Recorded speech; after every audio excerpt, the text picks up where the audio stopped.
live the way I want to do, I set it aside and say, how does the Word of God say I need to live? And I make that commitment. It's kind of like the commitment that of getting married, or the commitment of having a new baby. There was a survey that I listened to on the radio on the way, they mentioned on the radio on the way to work. I listened to the traffic and the news. They did some surveys to see how many people are married these days in the young adult group, the young 20s and 30s. And about 50% are not married and do not intend to get married, because they're so worried about the economy and not being able to support they're not willing to make that commitment. And it's not just the economy, it's a matter of commitment. We live in a society that does not believe in making commitments. And it's the same thing with having a child. You guys have a beautiful little baby girl. Well, that's a good start.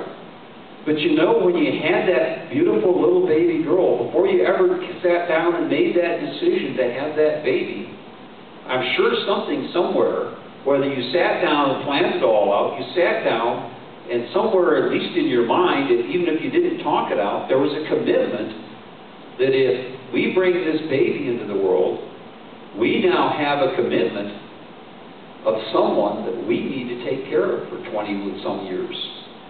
That is our responsibility. And you guys know, and I think we all know, how many people out in this world don't sit and think about the commitment, and they go ahead and have a baby, and we see these babies abandoned.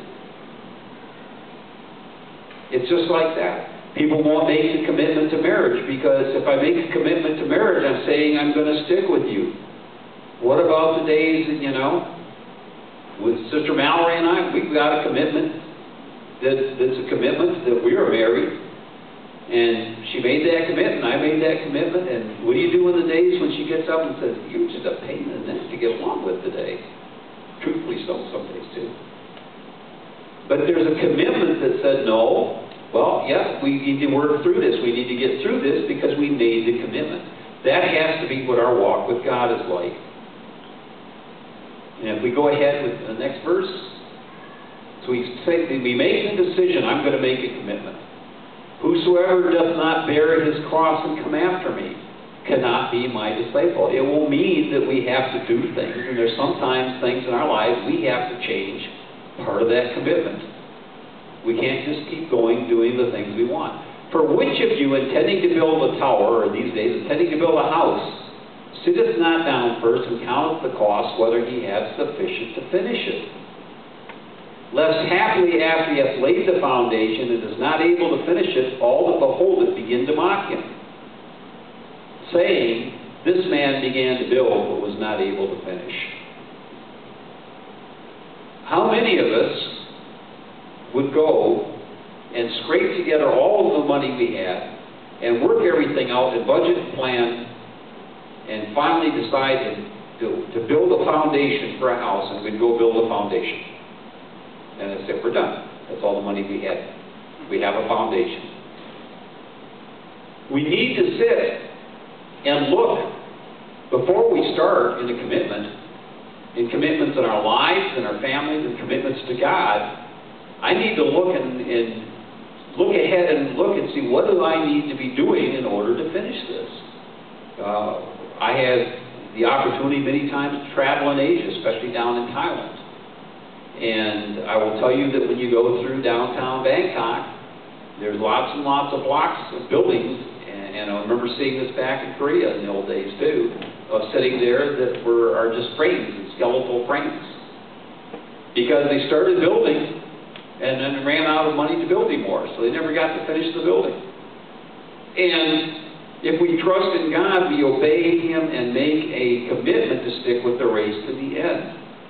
So it's like a marathon. It's like a building, but it's like a marathon. How many of you, Brother Adam, Sister Heather, Robert, Lena, Paulson, how many of us, me, how many of us are ready and willing and want to come out and meet out here tomorrow morning at 6 o'clock, and we will run a marathon? Anybody ready? Because we know. Again, I might be able to start. I could run a little bit. I run a tiny bit. I could run, quarter mile, half a mile. I can do that. That's 26 miles, 26.1 miles to do a marathon. 2.1. 26. I know that I need to train. I need to go out and practice and build endurance and build my strength and run a little farther. I need to go out and run a mile. I need to go out and run 5 miles. I need to go out and run 10 miles. And then I need to go out and run the 13-mile half marathon. Then I need to go get through the marathon and train and train and train. I need to train and practice. We need to practice spiritually, exercise spiritually what we need to do to live for God. The things that God tells us to do, we need to be doing them on a daily basis in order to be prepared to make it through to the end. If I'm going to run a marathon, I need to watch what I eat.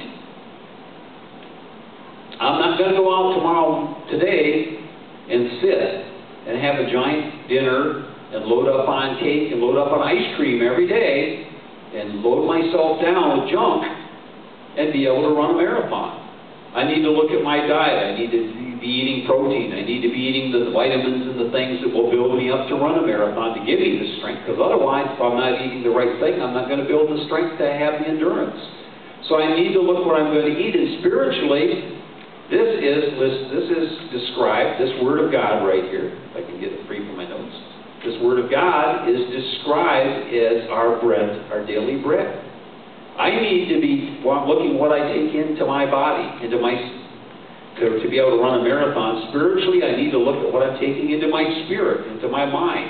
I need to be reading my Bible. I need to be reading good things. I need to be watching good things. I need to be listening to good things. The saying in the computer world is garbage in, garbage out. It doesn't matter how good a program you have on your computer. If you put in garbage for information, you're going to get garbage out. Spiritually, if I want to be living for God, I want to have a strong life, I want to have a spiritual life, I need to look at what comes into my life. I need to look at what I read and listen to, that it's godly. I need to look at what I partake of, and the way I spend my time that they're godly. I really need to look, and someone that's going to run a marathon is not going to run a marathon. There's a dedication that this is what I'm going to do. And I need to shift around my life and my lifestyle. If I'm going to run a marathon, I need to get up. And most people, if they're working, it means they're getting up at 3 o'clock in the morning or 4 o'clock in the morning to go run a couple hours because that's how much practice time it takes. I need to look at what's in my lifestyle and adjust what's in my lifestyle so that I am prepared to do that.